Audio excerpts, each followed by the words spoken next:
അദ്ദേഹം ഒരു പാകയാഗവും നടത്തി. വെണ്ണ, പുളിച്ച പാൽ, മോര്, തൈര് എന്നിവ വെള്ളത്തിൽ അർപ്പിച്ചു. അങ്ങനെ 1 വർഷം കടന്നുപോയപ്പോൾ അവന് ഒരു പെൺകുട്ടിയാണ് ജനിച്ചത്. അവൾ ഉയർത്തെഴുന്നേറ്റു.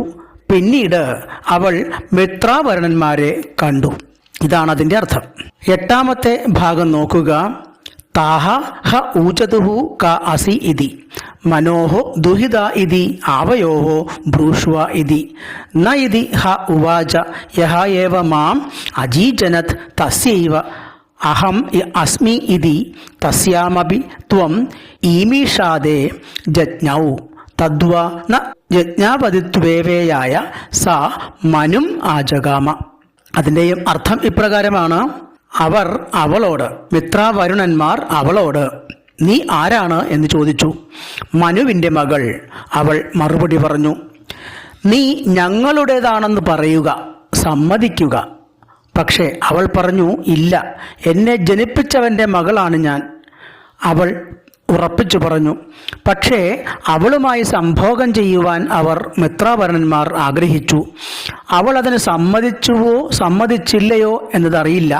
പിന്നീട് അവൾ അവരെ കടന്നു പോകുന്നു. അവൾ തൻ്റെ പിതാവായ മനുവിൻ്റെ അടുത്തേക്ക് ചെന്നു. 1:8-9 പറയുന്നത് നോക്കുക. താഹ ഹ മനുരുവാച കാ അസി ഇതി തവ ദുഹിതാ ഇതി കഥം ഭഗവതി മമ ദുഹിത ഇതി യാ അമോഹു അപ്സു ആഹുതിരഹൗഷീക് ഘൃതം ദദീം അസ്ത്വാമിക്ഷാം തതോ മാം അജീജനഥ സ ആശീഹി അസ്മി. മനു അവളോട് ചോദിച്ചു, നീ ആരാണ്? കാ അസി ഇതി, നിന്റെ മകൾ. അവൾ മറുപടി പറഞ്ഞു, തവ ദുഹിത ഇതി, എങ്ങനെ വിശിഷ്ടയായവളെ നീ എൻ്റെ മകളായി? അവൻ ചോദിച്ചു. അവൾ പറഞ്ഞു, നീ വെള്ളത്തിൽ അർപ്പിച്ച വെണ്ണ, പുളിച്ച പാൽ, മോര്, തൈര് എന്നിവയിൽ നിന്നും അനുഗ്രഹം കൈക്കൊണ്ടാണ് നീ എന്നെ ജനിപ്പിച്ചത്. 9ാമത്തെ ഭാഗത്ത് പറയുന്നു, താം മാ യജ്ഞേ അവകൽപ്പയ യജ്ഞേ ചേത് വൈമാ അവകൽപ്പയിഷ്യസി ബഹുപ്രജയാ പശുഭിഃ ഭവിഷ്യസി യാം മയാ കാഞ്ച ആശിഷം ആശസിഷ്യസേ സാതേ സർവാഹ സമൃദ്ധിഷ്യത ഇതി താമേതത് ഋദ്ധയേ യജ്ഞസ്യ അവാകൽപ്പയത് ഹോതദ്യജ്ഞസ്യ യദന്തയാ പ്രയാജ അനുയാജാൻ. അവൾ അച്ഛനോട് പറയുകയാണ്, യാഗത്തിൽ എന്നെ പ്രയോജനപ്പെടുത്തുക.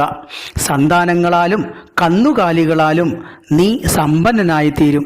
എന്നിലൂടെ നീ എന്തനുഗ്രഹം ആഗ്രഹിച്ചാലും അതെല്ലാം നിനക്ക് ലഭിക്കും.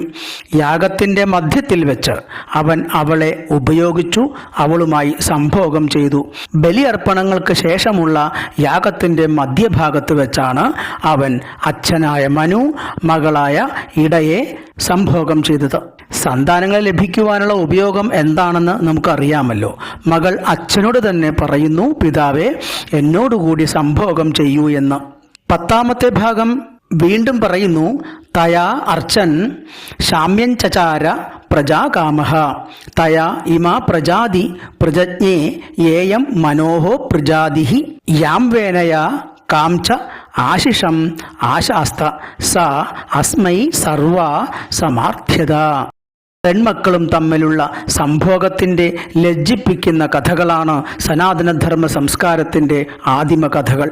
അവയൊന്നും തന്നെ മറ്റുള്ളവരുടെ മുന്നിൽ അവതരിപ്പിക്കാൻ പറ്റാത്തതിനാൽ തമസ്കരിക്കുകയാണ് ഇപ്പോഴും സനാതന